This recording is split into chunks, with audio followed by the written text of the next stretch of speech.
3, 2, 1. Hai my dearisti, ketemu lagi. Jangan lupa subscribe, like, dan lonceng. Thank you. Tes. 1, 2, 3, 1, 2, 3. Oke. Hai my dearisti, ketemu lagi part 30 bos tampan yang mati rasa. Handphone Andre berdering membuat Andre tersadar. Ini Mark tante, kata Andre dan mengangkatnya. Apa kata Mark nak dokter? Tanya Mika setelah Andre menutup telepon dengan Mark. Jangan khawatir tante, Mark meminta saya untuk memeriksa tante lagi. Jadi itu kebetulan. Saya dan tante gak perlu bohong pada Mark kalau saya dan tante bertemu sekarang, kata Andre tertawa. Mika menatap Andre. Sepertinya nak dokter tahu anak ini, kata Mika pelan. Andre terdiam lama. Bener anak ini anaknya Mark? Tanya Mika lagi. Andre menarik napas. Iya, tapi tidak ada yang bisa saya ceritakan tante, jawab Andre. Mika menangis mendapat kepastian Mark sudah mempunyai anak. Dia merasa lega sekaligus sedih. Apa yang membuat nak dokter tidak bisa menceritakan pada saya? Apa nak dokter melindungi Mark atau anak ini? Tanya Mika sambil mengelus-ngelus foto Amara di handphonenya. Saya melindungi ibunya, jawab Andre pelan. Kenapa? Apa Mar mengganggunya? Tanya Mika. Andre diam lagi. Nak dokter, foto ini tante lihat di rumahnya Mar beberapa waktu lalu. Tante juga sudah dengar cerita dari teman-teman Mar tentang Alana, juga tentang kejadiannya. Tapi sepertinya mereka tidak mengenal gadis itu apalagi anak ini, kata Mika. Foto ini ada di rumah Mark? Tanya Andre kaget. Mika mengangguk. Sampai saat ini tidak ada yang tahu selain tante. Mark juga gak tahu. Tante cari info diam-diam. Nak dokter bisa tolong tante? Ini cucu tante. Mika menangis lagi. Justru itu tante, Alana pergi menjauh karena tak ingin berurusan, apalagi menuntut pada Mark. Dan saya berjanji padanya untuk melindungi dia dan anaknya, kata Andre. Nak dokter, tante gak ingin mengganggunya apalagi meminta dia dan anaknya untuk jadi anggota keluarga ini jika dia tak menginginkannya. Tapi tante tidak bisa diam. Ini anaknya Mark, anak satu-satunya Mark, cucu tante. Tante sama sekali tak ingin menyembunyikan hal itu, apalagi Mark memutuskan untuk tidak menikah selamanya. Kata-kata Mika membuat air matanya semakin deras. Andre merasa terenyuh dan memberinya air putih. Setelah berpikir, Andre mengambil handphonenya dan melakukan video call. Dan terdengarlah suara centil menjawab. Uncle, miss you. Uncle jahat sekali gak telepon-telepon Ara. Celote gadis kecil cerewet itu. Ara, Uncle sekarang ada di rumah pasien Uncle. Apa Ara bisa bantu ngobrol dan menghiburnya? Ara mau membantu Uncle? Mau Uncle. Ara senang sekarang Ara punya banyak teman. Hehehehehe. Ara bercelote terus dengan ceria. Ara ingat Uncle yang mengirim kue kesayangan Ara? Tanya Andre. Ingat dong. Ara kan sekarang sering telepon sama Papa ganteng. Sekarang Ara panggil Papa Putra. Uncle, Ara senang Ara punya papa sekarang, kata Ara yang membuat Mika yang mendengarnya semakin menangis. Aduh, putri Uncle semakin pinter. Nah Ara, ini pasien Uncle ini adalah mamanya Papa ganteng. Jadi Ara harus panggil apa padanya? Tanya Andre. Panggil apa ya Uncle? Ara gak tahu. Suara Ara pelan. Ara bisa panggil Oma, Eyang, atau Nenek, kata Andre. Oh, grandma ya Uncle. Hore, Ara sekarang punya grandma. Oma saja ya Uncle, lebih gampang diinget. Celote Ara dengan nada kembali ceria. Tante, ini Amara, dipanggilnya Ara. Ini anaknya Mark. Tapi tante jangan nangis gitu, bisik Andre. Mika buru-buru mengambil tisu di depannya dan melap air matanya. Tapi saat melihat Amara di kamera handphone Andre, Mika sama sekali tak bisa membendung air matanya. Ara sayang, suara Mika bergetar. "Oma, apa kabar? Kok Oma nangis?" "Oh iya, Oma sakit ya? Apa sakit sekali ya Oma?"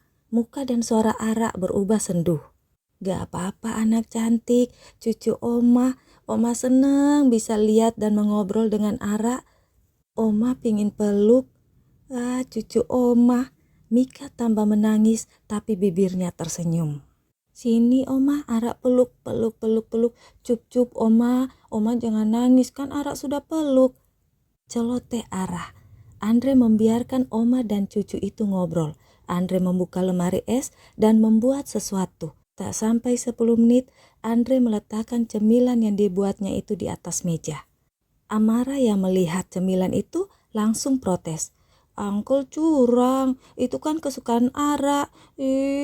Ara mau Uncle." Suara Ara sedikit dibuat-buat seperti mau menangis.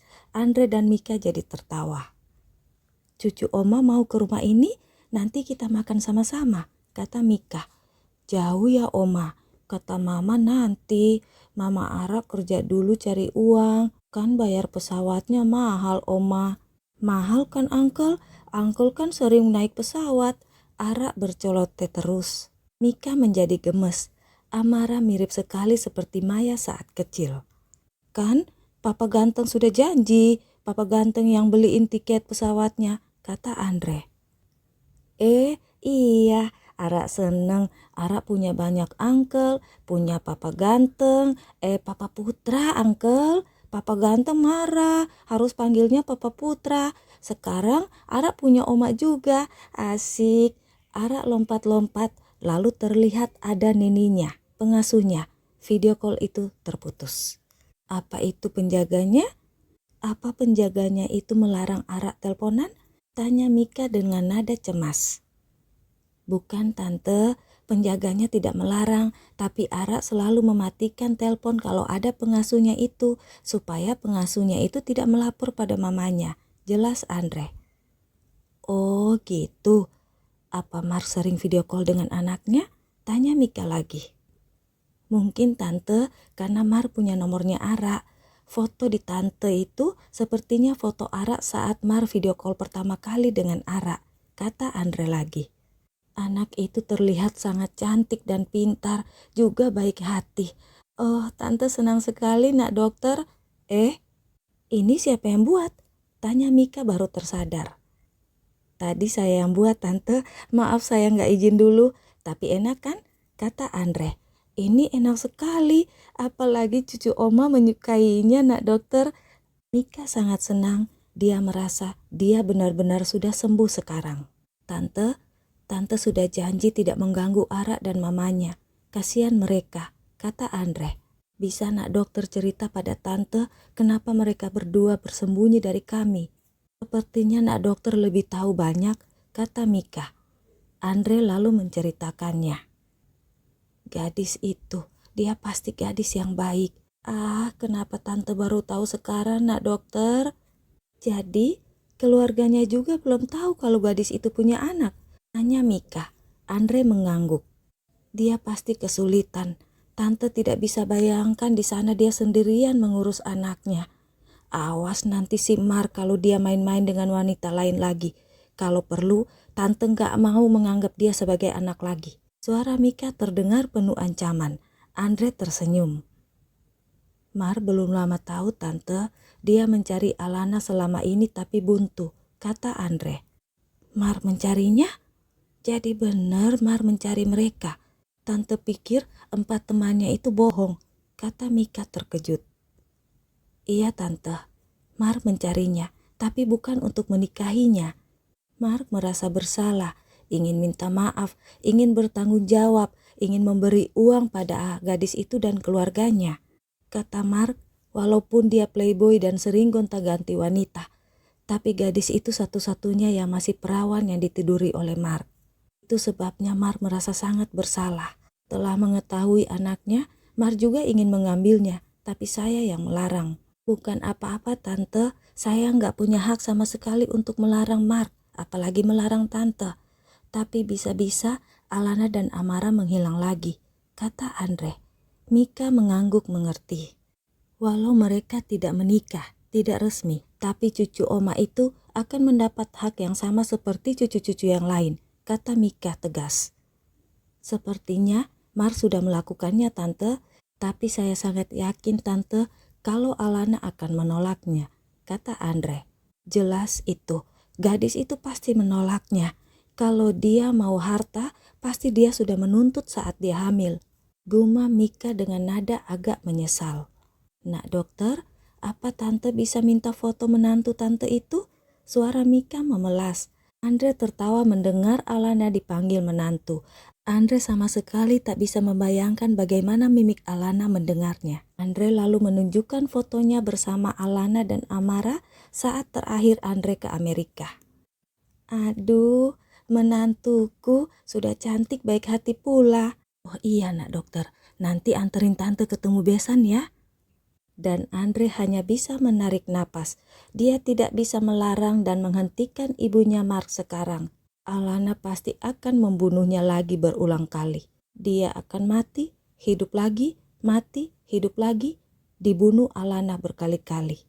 Dan semua dilakukan Mika dengan sangat terencana, tanpa seorang pun tahu kecuali Andre. Itu pun Andre tahu setelah ibunya Mark itu melakukannya, baru menelpon memberitahu Andre dengan tertawa-tawa merasa sukses.